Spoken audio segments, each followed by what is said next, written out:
Hey guys, I am on a mini vacay, so I'm not in my normal place. So excuse the lighting, excuse the bad um, pixels and stuff on your screen. But I did want to get up here because it'll probably be over with by the time I would get home to make this video um, about some of the things that are going on. Like I said, I am diving into politics a little bit because I feel like there's a lot of scandals going on there.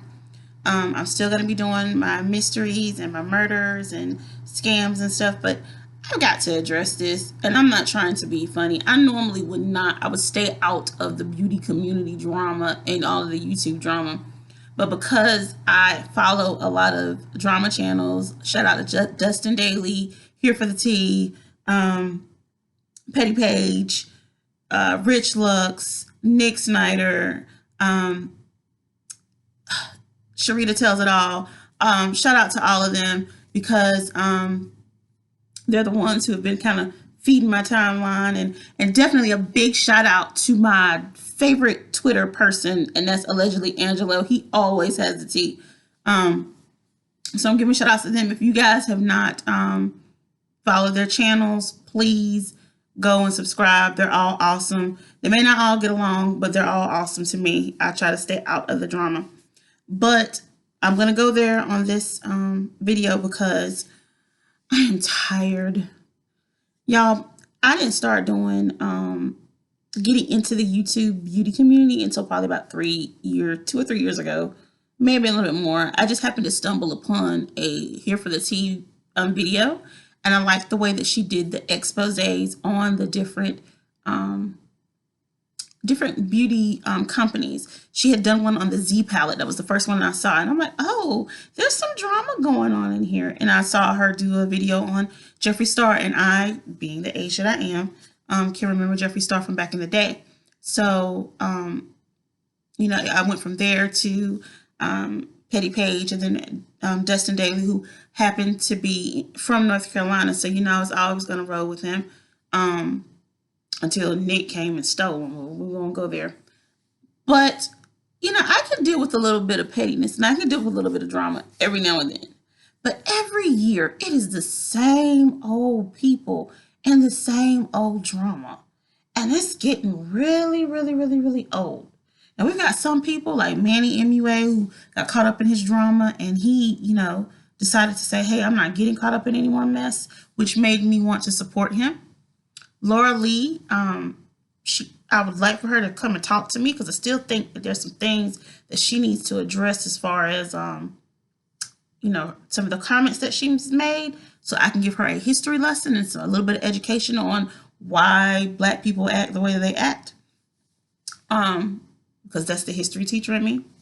But, even Thomas Halbert, I am rocking Thomas Halbert's shirt right now, and, he's kind of redeemed himself in my eyes. So I started to follow him and he actually followed me back. So, some of them have decided, I've done my drama. I've gone through this nonsense. I'm going to step away and I'm going to focus on what I need to do.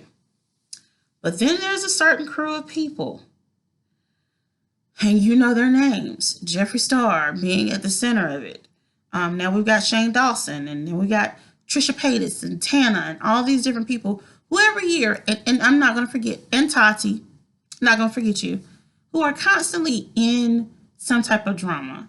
And to a lesser extent, James Charles. But with James Charles and Tana, I kind of put them on as being young and dumb and full of what, and they really don't know what they're doing.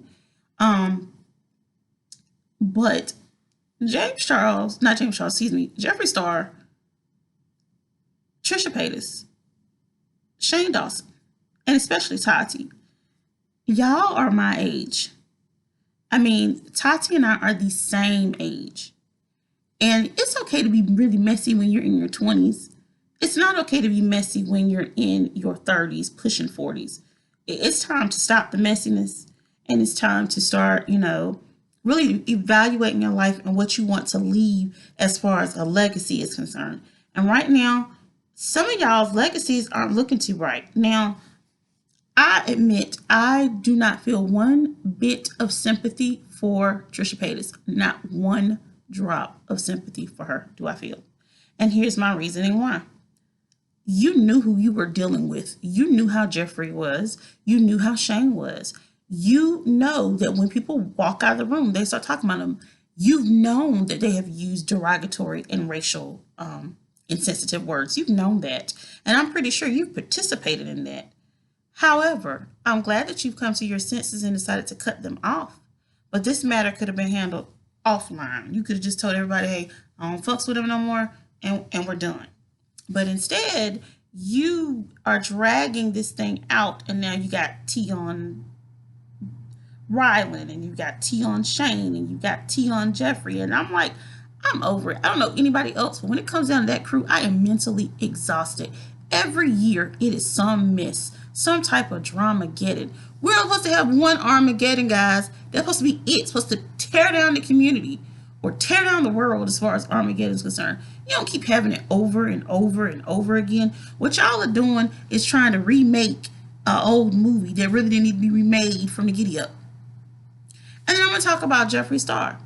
I'm a fan of his makeup. I like some of his palettes that he did. I personally like some of his lipsticks. However, I view Jeffree Star in the same way I view the Waltons. Yeah, they provide a good product, or somewhat when it comes to Waltons. It's convenient for me to go to Walmart because Walmart's not too far from my house. However, I don't want to be friends with none of the Walton folks because I know that when they look at me, they don't see me in the same light. Same thing with Jeffree Star. I like his lipsticks. I like some of his palettes. I haven't been able to support him lately because I don't like the stuff that he's been doing. But does that mean that I want to be his friend? Absolutely not. Because you only got to show me once how you do things. Now, people can say, well, you're putting money in his pocket by supporting his brand. Well, guess what? I'm putting money in the Walton's pocket. I'm putting money in Jeff Bezos' pocket every time I get something off Amazon. And so do you. And guess what? I've learned in these almost 40 years of being on this earth that there's a lot of people that don't look like me that really hate me because of my skin color.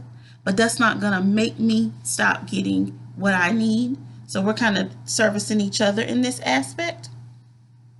And I know that sounds bad, but I also support a lot of small businesses more than I support these bigger ones. You can find a lot of stuff from small business owners that you normally wouldn't be able to find. Like I shop Etsy probably more than I shop Amazon, just to be honest. I gotta stay off Etsy before my boyfriend has a fit. But yeah, I'm just tired.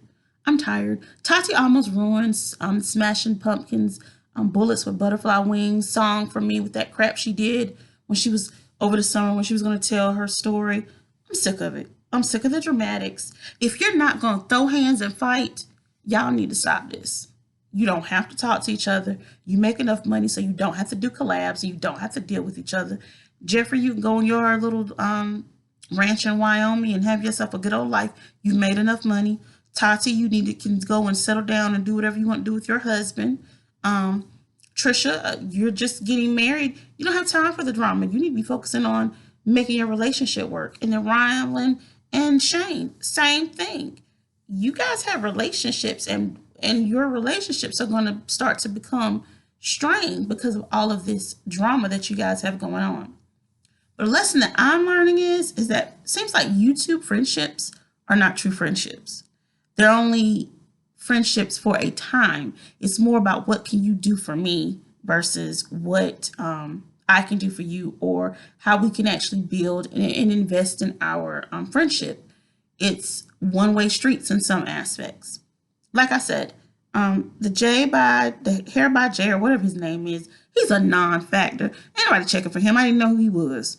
You know, what he said was horrible. It was disgusting. But on that same token, birds of a feather flock together. And I watched Trisha Paytas get online and talk trash about a lot of people. So I don't feel any sympathy for her, not one bit. What I'd like for all of these people to do, really, is to get some counseling. Because there's something inside of them that makes them act this way. There's something inside. We can sit here and talk about Jeffree Star all day long. But there's something inside that man. that makes him feel the way that he feels, and feels like he needs to be the center of attention, and feels like he needs to cause drama in order to do that. There's something inside of Trisha. She cries on the floor, sitting in front of her refrigerator or on her couch, is way too much. And I would say she's a Nick Avocado, but I don't think she's faking it. I think it's real. There's some things that she has going on. And YouTube is not counseling. And I hate the fact that it doesn't seem like YouTube can see that these people are hurting, and they're not offering them some type of psychological counseling as a way to help them. And I'm not talking about these psychiatrists and people that be getting on YouTube making videos. I mean, seriously, technically, even though they're like freelancers, they're still your employees. You need to be able to give them some type of help, because going from being poor one year to being a multimillionaire the next year, it can be draining. And then going from being a nobody and not having people know who you are to going to people knowing who you are and judging every move that you make is daunting. I got 2 dislikes on one of my videos, and I'm like, well, dang, y'all hate me that much? But I'm just a nobody, so it doesn't matter. I do these videos for fun. I don't do them for clout, because I like my job. But and then they also have to think about what type of examples they're setting for our students, and my students and kids in general. My children watch a lot of YouTube, my own children, my personal children, but they're 16, 17, 18 years old. When they were younger, I didn't allow them to watch YouTube. But what I'm seeing is a lot of parents are allowing their kids to watch YouTube at a younger age. And yes, parents need to be responsible, but you guys got to start being responsible for some of the content that you guys are putting out as well. And even though I don't let my kids have Twitter, some parents do let their kids have Twitter. And these young teenagers are getting into Twitter beefs with these old hags. Like, we've got to stop this. We've got to stop this. Except for the BTS army, because I love you guys and continue to do what you do. But anyway, I'm going to end this video because that's my thoughts on what's going on in the drama community. I'm going to continue to follow it and sip this tea and watch whatever videos that are posted. But I do want to end with saying this. If you guys are tired of Jeffree Star, you're tired of Shane Dawson, you're tired of Trisha Paytas, or you're tired of any other YouTuber that you feel like is problematic, stop talking about them. Make them go away. If you continue to give them attention, they're going to continue to be popular. They're going to continue to be able to make money. They're getting that engagement, whether it's positive or whether it's negative. But if you stop paying them attention and move on to someone else, other creators who are begging to get a chance to be in the spotlight, then, it takes them down a peg, and maybe they'll start acting right. But anyway, that's just my thoughts on it, guys. I'm going to enjoy my little weekend getaway because I deserve it. And I hope you guys have a great weekend, and I should be posting again on Sunday. Bye.